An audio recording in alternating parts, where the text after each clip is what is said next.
Hi, this is Tim of the 1916 Company. Welcome and thanks for logging on. If you love this watch, email me, Team Mosso at the1916company.com for purchase pricing and availability questions concerning this watch. Well, today we have something exciting, an RM67 extra flat. This example, retailed in 2023, is from Richard Mille. The RM67 is the successor to the original RM16, which was Richard Mille's first foray into thinner, more compact watches.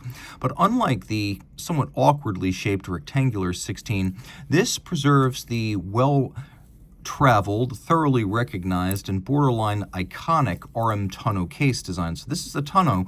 It is just a thinner one. It is more likely to be recognized as a Richard Mille watch than was the old 16. Taking a look at it, it lives up to its billing. Now, in terms of how wide it is, I didn't measure the crown, but just bezel side to bezel side, I found 38.1 millimeters on this white gold watch, 7.9 millimeters thick, and then you can see from lug tip to lug tip, 47 millimeters. And the watch is actually shaped and curved. If you look at the case back, you see that distinctive camber. It wraps nicely around a wrist. We'll throw it on my wrist, which is 16 centimeters in circumference, and I'll try to move this glove out of the way a little bit so you get a better sense of this. It wears nicely. A lot of women wear these, and in fact, it's probably best described as a unisex model because of how compact it is. You can see how far inboard the edge of my wrist that case is. So I think down to 14 centimeters circumference, you'll find that wears really nicely. And of course, being extra flat, it will easily slide underneath any kind of a dress cuff.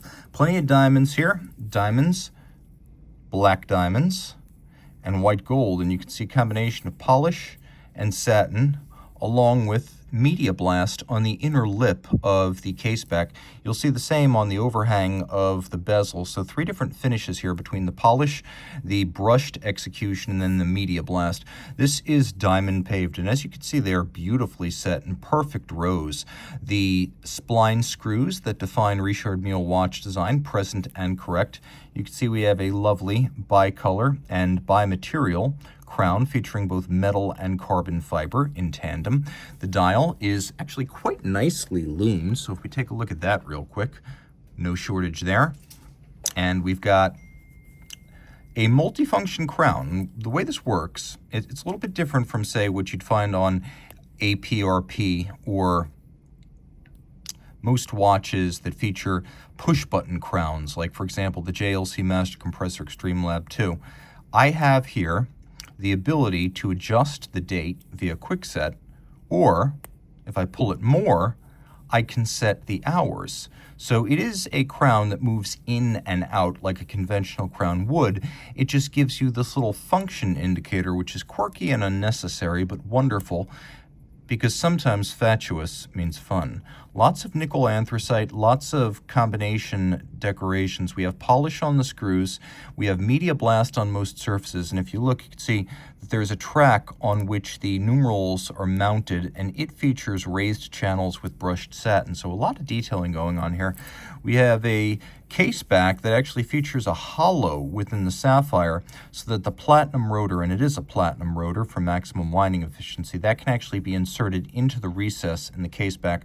30 meters water resistance. It's more of a sporty watch than a true sports watch. You don't necessarily want to take it swimming. The movement's called CRMA 6. It's a automatic winder with a 50-hour power reserve, plus or minus 10% according to RM, 4 hertz beat rate. All of this 5-position adjusted, so it's chronometer style 5-position adjustment. We've got a full balance bridge and a free sprung balance for high degrees of shock resistance. The movement heavily skeletonized, made of grade 5 titanium and braced at its 4 junction points with the case against shock by rubber elastomers. And then you can see that this movement right here, adjusted to 5 positions. Again, that is the high horology and chronometer standard. And all pivoting on 25 joules. It's a nicely shaped and sized movement that goes beyond simple function.